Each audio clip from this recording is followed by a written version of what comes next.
جو واقعات ہیں وہ صرف انڈیا کے ساتھ تو مخصوص نہیں ہیں، ہر جگہ پہ ہوتے ہیں، ہر جگہ پہ ہمارے یہاں بھی ہوتے ہیں. جو جتنے بھی فاشسٹ کنٹریز ہیں اس میں بھی مطلب ہوتا ہے، ایران میں ہوتے ہیں، رشیا میں ہوتے رہے ہیں جب کمیونسٹ دور تھا، برما میں ہو رہے ہیں، باقی جگہوں پہ بھی ہو رہے ہیں.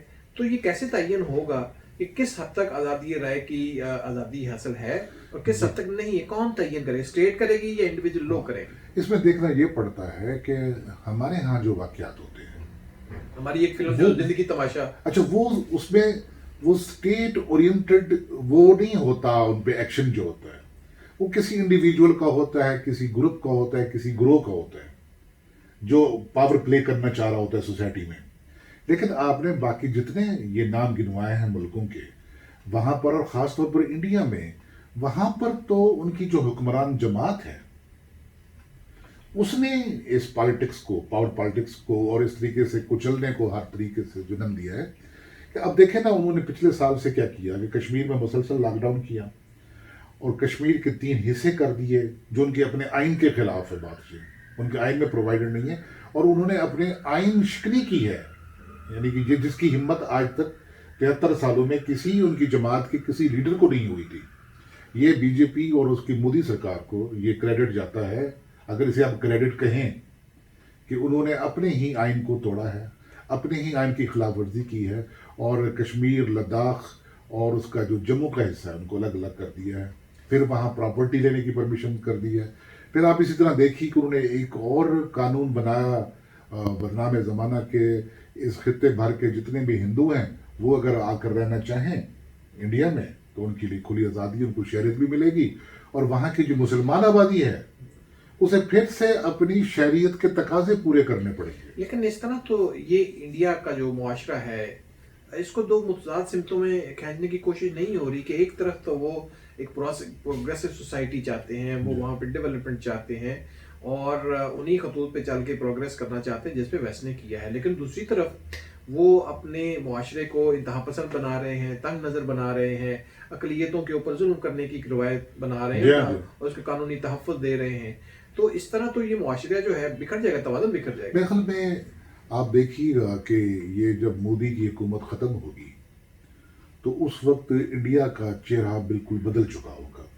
بھارت کا چہرہ، وہ چہرہ جو اس کا 47 میں سامنے آیا تھا، جو کہا جاتا تھا کہ جناب اس میں ڈیموکریسی ہے اور جناب اس میں لبرلزم ہے اور اس میں سیکولر گورنمنٹ ہے، سیکولر سسٹم ہے، ہر کسی کو، اور وہاں دکھاوے کے لیے مسلمان صدر بھی بنائے گئے، سکھ صدر بھی بنایا گیا، گیانی ذیل چند کی بات کر رہا ہوں میں، ذاکر حسین ذاکر حسین.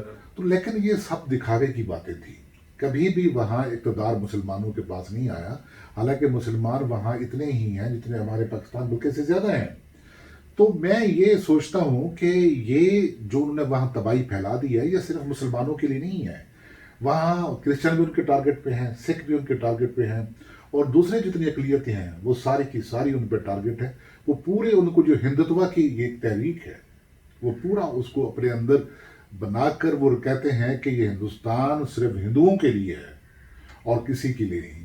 اس میں تو سیف علی خان کے خلاف یہ پرخاش بھی ہے انہیں کہ اس نے اپنے بیٹے کا نام تیمور کیوں رکھا، اور اس پر بھی ایک نیریٹو سامنے آیا کہ جناب یہ جو ہے تیمور وہ جد امجد تھا یہ مغلوں کا، اور ظہیر الدین بابر وغیرہ جتنے حکمران ادھر آئے اور انہوں نے آ کر انڈیا پہ حکومت کی اور ایک عرصے تک حکومت کی، تو یہ تیمور اس کے نام پہ کیوں رکھا ہے؟ کیا یہ پھر کوئی بربادی لانی اس میں مطلوب ہے یا کیا ہے؟ یہ میں سمجھتا ہوں یہ بچوں جیسی باتیں ہیں ساری کی ساری.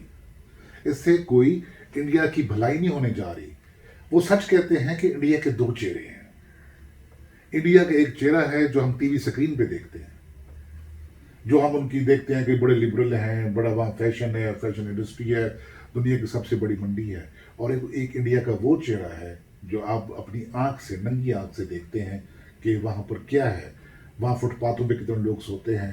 وہاں کا اب تک سب سے بڑا جو مسئلہ ہے وہ ٹوائلٹ کا ہے، بیت الخلاء کا، کہ ان کے پاس یہاں تک نہیں، کھیتوں میں جاتے ہیں، بہت بڑی آبادی، اور پھر وہ کس چیز پہ زوم کرتے ہیں اور کس چیز پہ اتراتے ہیں، اور وہ کسی اور دوسرے کو جینے کا حق نہیں دینا چاہتے. کون سا ہمسایہ ملک ہے جس سے ان کی وہ نہیں چلی آ رہی ان کی پرخاش؟ نہ اس سے پاکستان محفوظ ہے، نہ اس سے بنگلہ دیش محفوظ ہے، نہ ان سے نیپال محفوظ ہے، نہ بھوٹان محفوظ ہے، نہ مالدیپ محفوظ ہے. وہ اپنی تمام ہر چیز پر غاصبیت جمانا چاہتے ہیں. اور اب پھر آپ دیکھیے کہ یہاں پر کیا کہ افغانستان میں بیٹھ کر ہمارے خلاف سازشیں. تو یہ ساری باتیں چلنے والی نہیں ہیں، تو انہیں دیکھنا چاہیے. اور اب دیکھیے کہ ہم کتنے فخر سے کہہ سکتے ہیں کہ اگر قائد اعظم محمد علی جناح یہ پاکستان نہ بناتے اور ہم اسی جو غیر منقسم ہندوستان تھا ہم اس کا حصہ ہوتے، تو ہمارے ساتھ وہی سلوک ہو رہا ہوتا کہ جو آج سیف علی خان سے ہو رہا ہے. سیف علی خان کے خاندان کی کتنی قربانی ہے، کتنا کنٹریبیوشن ہے ان کی اپ لفٹ میں، ان کا ایک اچھا چہرہ دکھانے میں دنیا بھر کو. اور وہ کہتے ہیں کہ اس کی زبان کاٹتے ہیں. میرے خیال میں یہ اس سے زیادہ میرے خیال میں بات ہو نہیں سکتی ایک ذلت کی، فاشزم کی. یہ فاشزم تو اس سے بھی آگے بڑھ گیا ہے جو ہم نازی فاشزم اور ہٹلر سے جو منسوب تھا، جو اس سے بھی کہیں آگے بڑھ گیا ہے. بہت شکریہ آپ کا. ناظرین، آپ نے اس گفتگو کو امید محظوظ ہوئے ہوں گے اس سے، اور مجھے اس سے جو سبق ملا ہے وہ یہ ہے کہ کوئی معاشرہ اگر تخلیق کرنا چاہتا ہے سائنس میں، آرٹ میں، کرافٹ میں، تو اس سے ٹالرنٹ ہونا پڑے گا. اور ٹالرنس جو ہے وہ ہمارے مذہب کی، جیسے ابھی بات کی انہوں نے ہمارے مذہبی سیاسی زعماء کی، تو ہمارا تو مذہب جو ہے وہ ٹالرنس کی بات کرتا ہے. تو اگر ہم نے آگے بڑھنا ہے تو ہمیں ٹالرنٹ ہونا پڑے گا، ورنہ جابر معاشرے جو ہیں وہ خود بھی تباہ ہوتے ہیں اور اپنے ساتھ دوسروں کو بھی تباہ کرتے ہیں. آپ کا بہت شکریہ. ہم حاضر ہوں گے ایک اور نئی ویڈیو کے ساتھ. آپ ہمیں دیکھتے رہیے اور بیل آئیکن اور سبسکرائب ضرور کیجیے. شکریہ. خدا حافظ.